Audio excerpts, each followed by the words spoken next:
Three I Atlas হলো এখনও পর্যন্ত শনাক্ত হওয়া তৃতীয় ইন্টারস্টেলার অবজেক্ট, যা সৌরজগতের বাইরে থেকে এসেছে। থ্রি আই থার্ড ইন্টারস্টেলার এবং অ্যাটলাস টেলিস্কোপ সিস্টেম এই অবজেক্টটিকে প্রথম ডিটেক্ট করেছে, তাই এর নাম হয়েছে থ্রি আই অ্যাটলাস।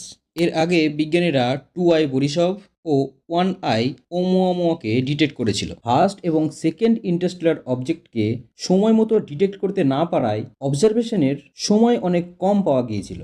কিন্তু আমাদের চিরপরিচিত হ্যালিজ কমেট তো প্রত্যেক ৭৬ বছরে একবার দেখা যায়। এর অবজারভেশনের রেজাল্ট কি যথেষ্ট নয়?